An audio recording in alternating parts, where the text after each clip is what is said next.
Hello there, welcome to the show. Today I'm going to be answering a question, and I just wanted to start by saying a big thank you to everybody who has contacted me, whether it's on social media, email.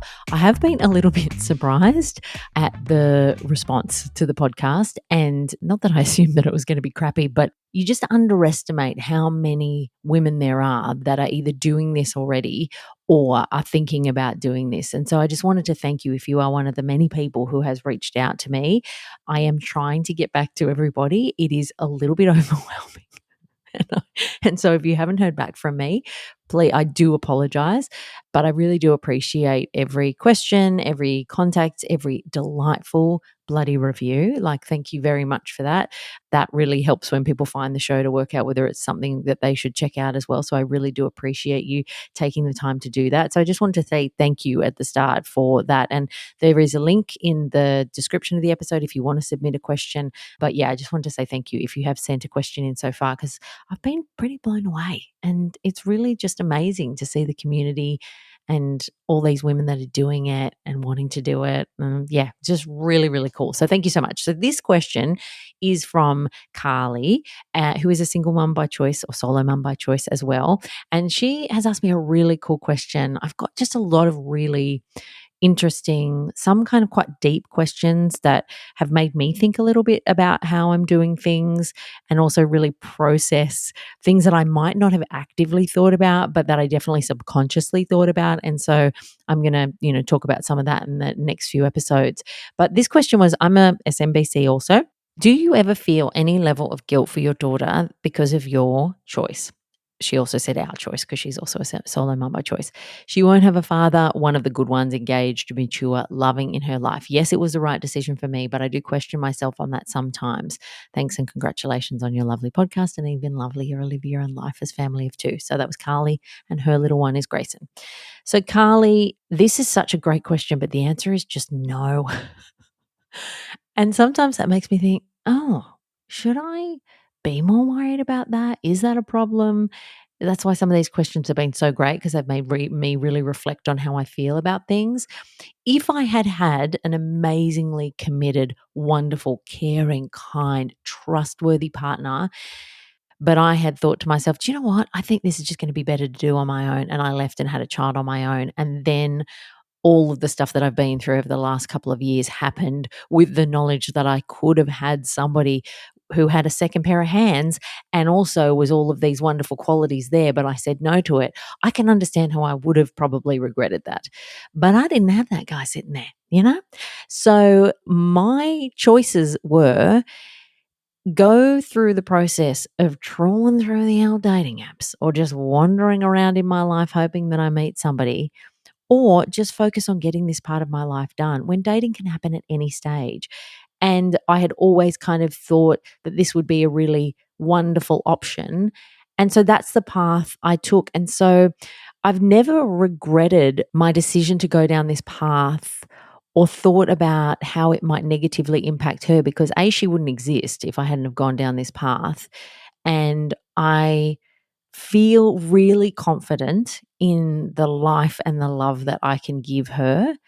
And I feel like even though I don't have a partner in the mix, I will definitely bring really strong, good male influences around. I also think the fact that you have a choice about who those people are and whether they stay in your life or not. You don't have that with a partner, do you? And I've met plenty of people that have started a relationship with somebody that they felt was all of those wonderful characteristics. And then it turned pear-shaped, and now they're in a dual custody situation where what they would really like to do is leave this person behind and never speak to them again. But what they have to do is see them every couple of weeks for the handover, and it all becomes very murky and yucky and weird. And there's none of that complication in my life. So I am confident that I gave it the best nudge that I possibly could to find that type of partner. I think one of the things that used to really bug me when I was single, when people would say to me, "Why are you still single? You're such a catch." Now, this really used to peeve me off, even though it was intended as a compliment. I know that. I'm clear on that.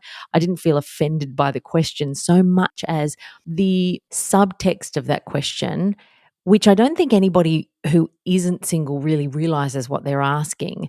But what I always felt when I heard that question was that people didn't think I had any agency in this decision. So it made me feel that as a single woman, I am sitting on a shelf waiting to be picked.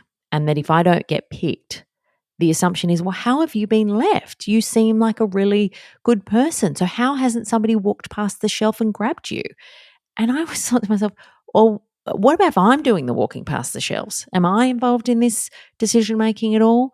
Could I maybe have not found somebody that I felt was good enough for my life and what I wanted to create? That I didn't feel like I could find somebody that would make my life infinitely better. Like, could I have been responsible for that decision? Or is it just that you can't believe that somebody hasn't come and grabbed me off the shelf yet? It always felt a little disempowering to me. And I definitely tried when I was in my late 30s and I left a long-term relationship. I did feel, I have been in relationships before where I have felt that they would go to that next level and they didn't. And that was right for those relationships. Those eventually weren't the right relationships, even though at the time I think, you always have hope and you feel like that person is going to be your person. And it's kind of not until the rubber hits the road that you realize, is this person my person? And so I did go back on the apps after I left that relationship. But the interesting thing about that was I felt really comfortable, confident, content on my own. And then I would do this thing that I was supposed to do because I was in my late 30s, I was single. I'm supposed to try and find somebody to have a child with. You have to get yourself out there. So I was getting myself out there. And the only times that I didn't feel content, confident, happy was when I was doing the dating on the dating apps. I would be doing this thing that I'm supposed to be doing, and I would be recognizing the fact that I only ever feel bad about myself when I am doing this thing that I'm supposed to be doing. Now, if I was having multiple meetings a week with really genuine, kind, honest people who were really committed to sitting down with me and saying, is this something? I would have had a different experience. But that is not my experience on a dating app. What I had was conversations with people who would either love bomb the hell out of you and really give you the full boyfriend experience. And then when you sort of decided that you would play along in the sense that you're like, okay, you're into me. I'm sort of really open to seeing if this is something. And then they would back right off. And I'm not talking like you've turned around and said, okay, let's get married. I'm just like, okay, I'm interested in this now and let's see where this goes. And all of a sudden, whew, can't even see their dust. So that sort of stuff would happen a lot. And I just felt like these people don't care about me. They don't know me. They owe me nothing. So I'm walking into these situations and I'm a bit of a, I don't know what the right word for it is. If I see qualities in somebody that I like and I like them, I will give it a go and I will be focused on that and that person only. I don't need to have the distraction of six other people to work out, like, are you good in the juggle of it? No, no, no. Let me sit down with you, work out, do I want a second date? Then I'll work out, do I want a third date? And let's just take it from that point. And then when we realize, okay, this isn't right for both of us or one of us or whatever, let's move on to the next one. I can't be juggling 10 people at once. I can't be lying to this person about the fact that, yeah, you're the only person I'm going on a date with. Meanwhile, Tuesday, Wednesday, Thursday, Friday, Saturday night, I've got somebody else on the mix. And the full-time jobness of it to try and meet somebody, the kind of number of people that you've got to get into the top of the funnel to get the conversion rates down to the point where you're like, I actually want to marry this. I didn't have time for that, nor did I have the patience for it. And when I realized I'm really happy on my own, I'm really not happy when I'm dating people who do not give two hoots about me. I was like, how about I just go down the path of the option where I feel pretty good and confident in myself, and then I'll worry about the rest of it later. And there hasn't been a single day since I had my daughter, or even in the lead up in the pregnancy, where I thought to myself, geez, I wish I'd done this with somebody. Geez, I wish someone else was here. Do I want another pair of hands? Yes, I do. Do I want a partner? No, I don't. So I am really, really glad. And when I see the way she loves me and the way I love her, and that she knows that she's loved and that she knows that she's taken care of, I feel really confident in the environment that I've brought her into. And I feel really confident that I can support her and make her feel loved and accepted and wanted and in a really safe place to explore whoever she is. And I'm confident I can do that on my own. So, I don't really feel like there's anything she's missed out on, even though I can really understand and appreciate the value of a good father. I have no doubt in my mind that if you are in a couple where you have a good man by your side, it would be a magical, magical thing. But I don't look at couples that have that even and say, I wish I had that. Is there something wrong with me?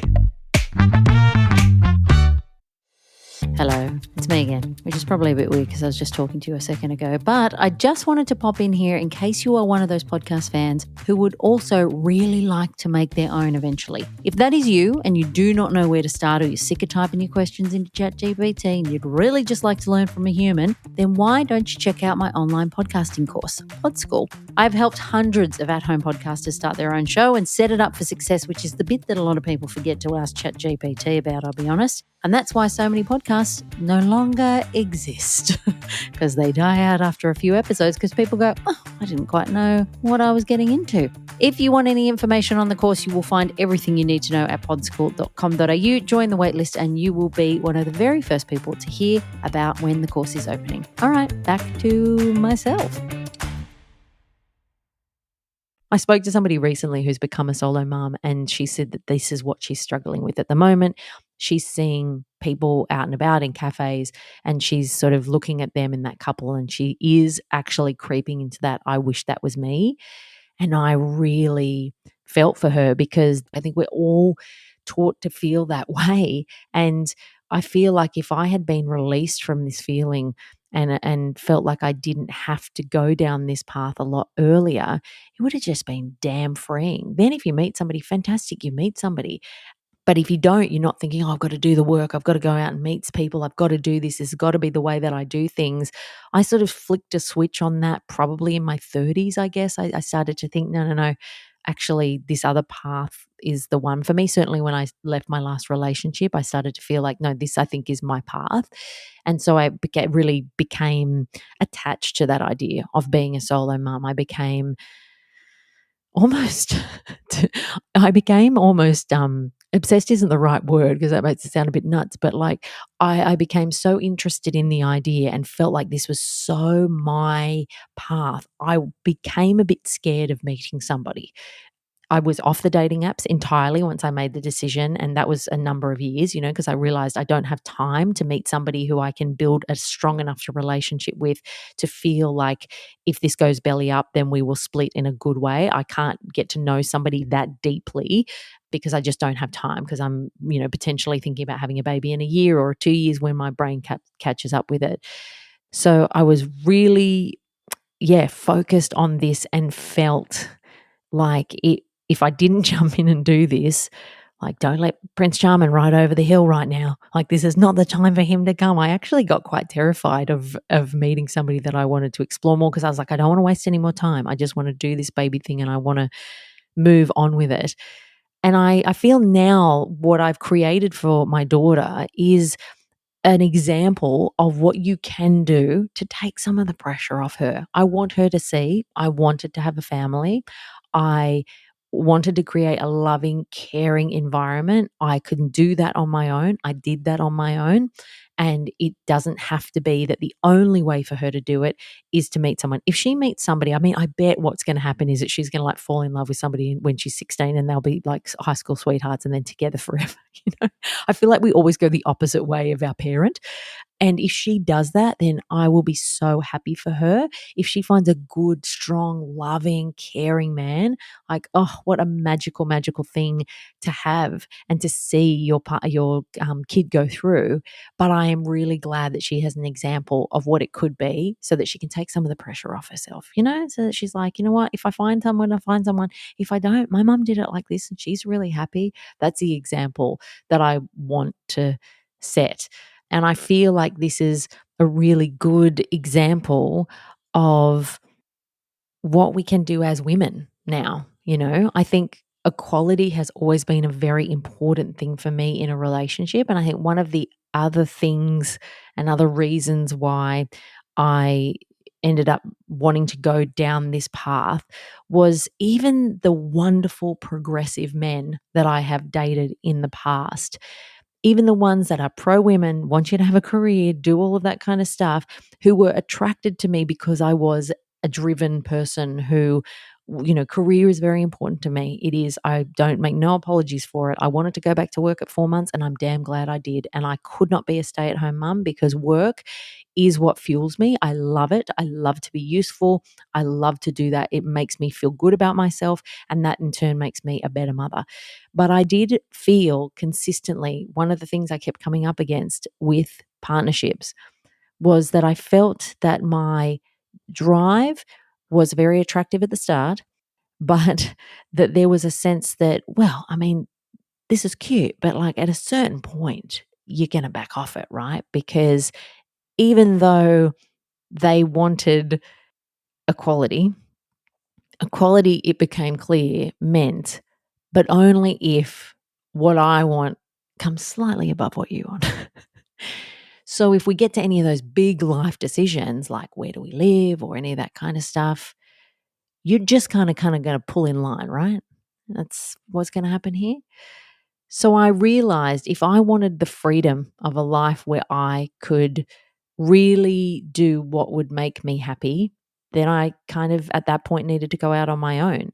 I am not closed off to the idea of meeting somebody at all in the future, but that person better have the approach that I do in a relationship, which is you and I together is better than you and I separate.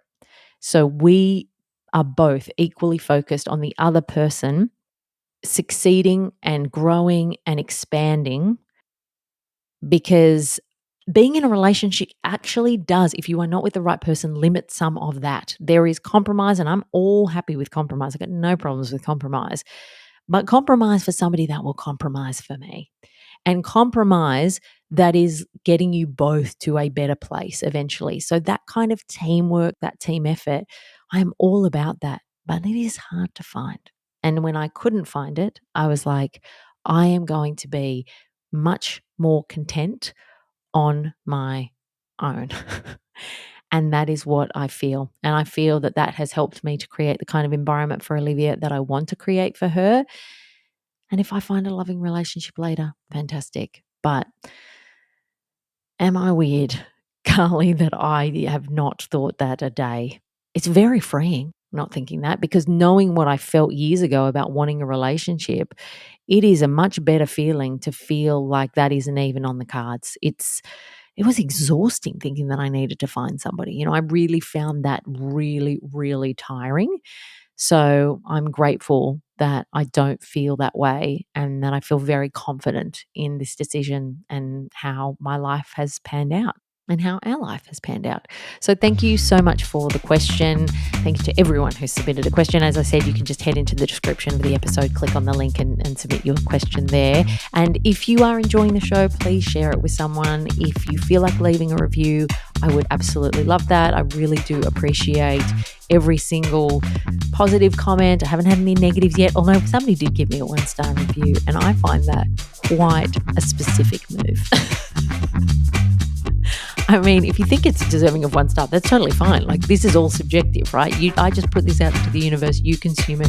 If you enjoy it, you enjoy it. If you don't, you don't. That's totally fine. But it is. I have listened to probably in my career, I don't know, I couldn't even count thousands of podcasts in my career.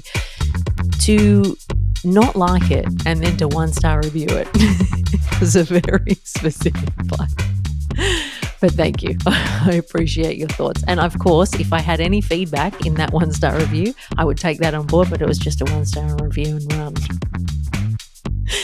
So I do really appreciate all of your thoughts and contact, and I promise, try and get back to everybody if I can.